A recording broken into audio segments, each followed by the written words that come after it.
heading out in the excavator. It is the middle of December and it's supposed to be 50 degrees today.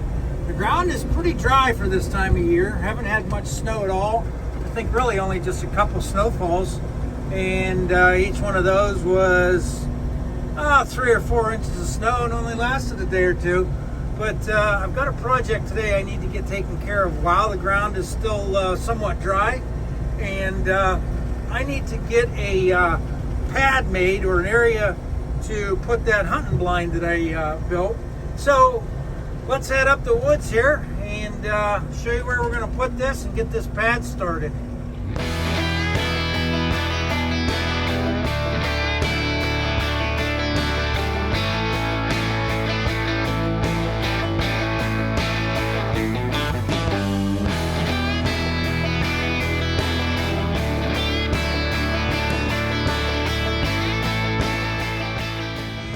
All right, so right here is the area where I want to put that ground blind at. It's in a patch of a little bit of trees on this side, open to a field over here, and then trees there. And I've got the whole ravine and, well, the machine behind me. One of the things that I got to do is this goes uphill. I know you can't tell on camera, but I'll bet that's from the bottom of that fence post out to where I'm standing is a 2-foot drop. So what I need to do is I need to bring some material in here, grade this out, not grade it out, fill it with some dirt and stone and whatever I can dig out from over here on the land. And I want to put that shed, that ground blind, up here. And what I want to do is I want to put this tree right here between the 2 front windows on it so it doesn't interfere. So it will be up pretty close to that. I can't take out the fence post, that needs to stay as well. But I want to clear out some of these briar bushes, some of this stuff up through here. I've got a window down through here, but I don't think I'd ever shoot rifle that way because right straight down there is my house. I want to get some of that cleared out. That way anything coming down through the trail up here or the trail over there, I can at least get a look at. So let's go ahead and start getting this cleared out a little bit.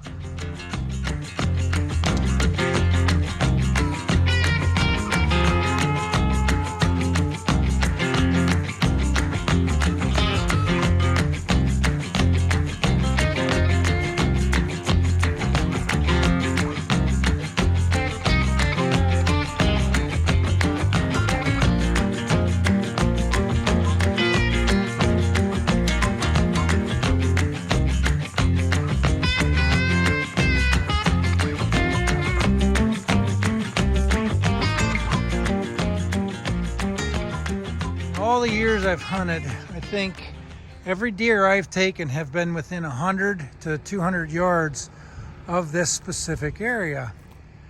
And a lot of times they like to come out in this field and they come down into these crab apples. They come across from the different ravines. I wanted to bring that blind, or the new blind, up, put it right up in here. That way I can actually see the top side of the crab apples and down around the corner of it a little bit to see what comes in and out over there. So it's a good rifle spot. Archery, they have to be walking kind of up this pasture here, or this tree line, fence row, whatever you want to call it. I gotta go find a spot that's somewhat close so that I can dig some out, and then I'll actually use my skid loader to bring it down, place it around and smooth it out in there. All right, I think I found my spot. I'm gonna have to take, there's a dead cherry here, take that out and some other smaller trees, and I'm just gonna start digging out this side of the hillside here and baling it up on top. That way I can pick it up real easy with a skid loader and bring it up and over to here. I might go in there and paw around for a little while and see what I can get out of that.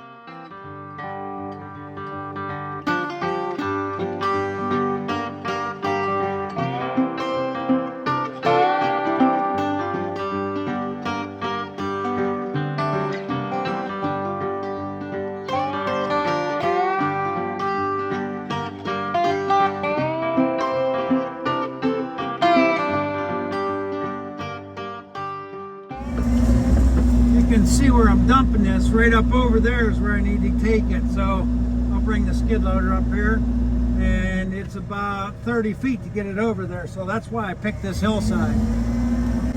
Man, when this thing pulls you about 6 inches into the edge of the ditch there, you think, oh boy, here we go.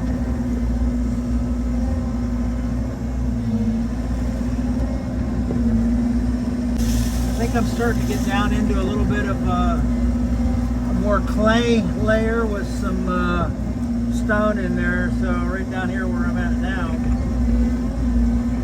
seems to be a bit more stone and rock and clay. I gotta watch that one tree when I swing back around. If I'm extended too far, I can hit that.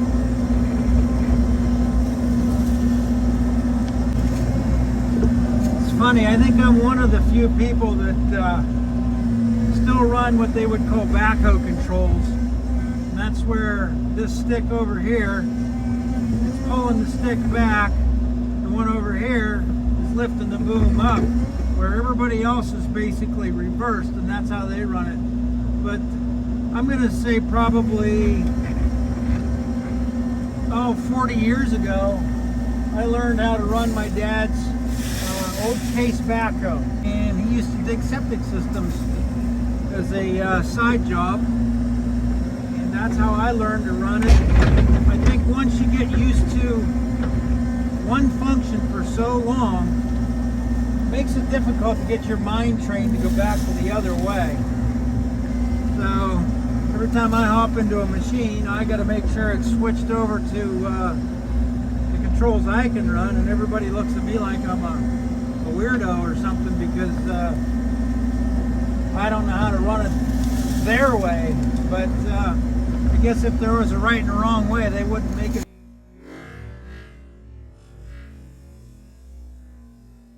Right there, just hit the tree.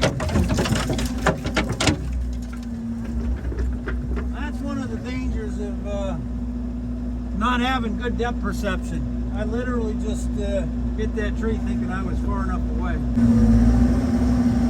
And that's what you gotta watch, is everything comes raining down on you. Try not to do that again. Got a story back on that old case backhoe I learned to run. That was my dad's, and it was actually on this property. I was running his case backhoe, and that was back, I want to say that backhoe was late 60s, early 70s model, and that was prior to having ROPS or roll cage on those things. I didn't have them back then. Well, as a young teenage kid, I was running that thing, and it's got the independent brake pedals. That's where on the one side you got your clutch on the right, independent brakes on this side, and there's a lever you could lock those brakes. So when you stepped on them, it gave equal braking pressure to both back tires. Well, I was actually over on one of the hills way over there, and I was coming down the path over there, and I pushed that clutch in just to coast a little bit. Again, teenager, not real smart. It started going faster than I was comfortable with, and I got scared, and I didn't realize that the brakes were unlocked, meaning it didn't have the lever to lock both brake levers in. And I stomped on that brake, and I missed one of them, and I only hit the right side brake pedal. That thing went into a full-blown sideways skid. Because I was on the hill, it flipped over. I dove off the side of the thing, clear of the machine. Fortunately, I got lucky, and basically bailed off. Well, it just so happened that my father was up quite a bit higher on the hill, and he also had a John Deere front loader, a track loader at the time, and scared me. Boy, I was shaking. There was fluids, fuel, but everything was running out of the machine. I got my wits about myself, hopped back up, took off in a full sprint back up the hill, found my dad, and started hollering, hey, I just rolled the backhoe. It didn't roll it completely over, it just rolled it on its side when it skidded, because the boom from the bucket had stopped it from going any further over. But that was a life experience back then, and I guess that's as a young kid or a young man, you learn real quick the hard way on some things that aren't always the best way to learn, but it's one of those lessons. Fortunately, he was able to come down the hill with that front loader, the track loader, and hooked up underneath the tip of the boom, got it flipped up, and because it was sideways on the hill, it didn't roll away. Now, had it been facing downhill or uphill, that thing probably, as soon as it got to the wheels, it would have taken back off another 50 feet down the hill. I better be careful here. I don't push myself backwards over the hill I'm digging into. Let me know in the comments if you guys have done anything dumb like that, or startled you as a young kid that it's one of those lessons or one of those things that you learn, that you learned the hard way, you learned the way it scared the mess out of you. Just let me know. I'm kind of curious to hear what you guys have done that you always remember, never do again. Getting kind of tight here again. I'm getting close to this tree here that I smacked a minute ago, and man, it come raining down limbs. That's one way, like I said. That's dangerous. You hit something like that, there could be a 400-pound log up there, limb that breaks off, comes down and comes right through the top of the machine. So that's why you see me hesitate every time I come close to that tree. So, well, let me go ahead and finish this out here, and we'll get you in the skid loader here. We'll start moving some of this dirt over there and get it graded out, leveled out. Still not 100% sure how I'm going to drag that shed up here, but I guess I'll figure it out. Because I sure as heck ain't going to hunt for my driveway down there. That's a 6'5" pile of dirt there.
I got that all kind of leveled off by eye right there. I think we're gonna have to go use the transit.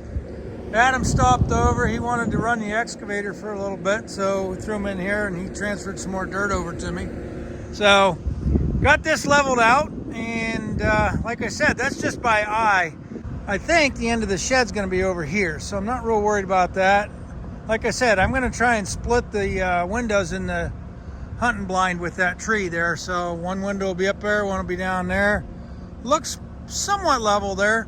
I think I will probably put it up on a couple blocks as well. So when I get it up here, rather than just setting it in the runners, I'll put that up on some blocking as well, just to keep that up out of the ground, keep the airflow under it, keeps it from rotting out. Also, for some reason, woodchucks don't seem to like to dig under it if it's raised up about 6-8 inches or whatever. So, Adam, what'd you think of the Bobcat compared to your Hyundai? You know what? Two things that I noticed, probably the biggest differences are when you go to do a push-up with it, that has way more power to lift the blade or whatever part of the tracks up off the ground. I know on mine, I really kind of got to push all the way down on the joystick to get it to lift the front end up. On yours, it seems to do it pretty effortlessly. So where that's important is if you're doing jump turns, you know, you're pushing the blade down or the bucket down, lifting your end up and then spinning. Your machine does that a lot easier. And then also the side swing.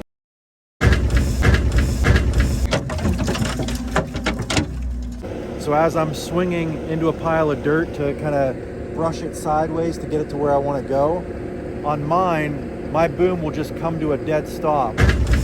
On yours, if it gets to the point where it can't move the dirt anymore, it'll actually start to do a jump turn even though you're not pushing down on it. It'll swing the tracks before the boom will stop. So two things I noticed: better down pressure and better side swing power. I think for your first one, you did pretty good. So your second and third one, you'll know what to look for. I'm not saying go buy a Bobcat. I'm just saying that, you know, there's your option to try different machines and see what you think. It's definitely nice to be able to test drive different stuff for sure. Yeah. So I don't know whether I'm going to get this shed up here today. It's getting later in the day here. Got it pretty much graded out. I will do my best to get this thing leveled out when it's up here. I've got a nice little sloping ramp that comes up to it. Plan on using the skid loader with some long forks on it, and I think we'll do another video on that move. But as for this one, got the pad all graded out. Got a pile of dirt there left that I think I'll probably just push back over and smooth that trail back out. So I appreciate you watching. If you like this one, don't forget to give me that thumbs up, hit that subscribe button, and we'll see you again on the next one. Thanks.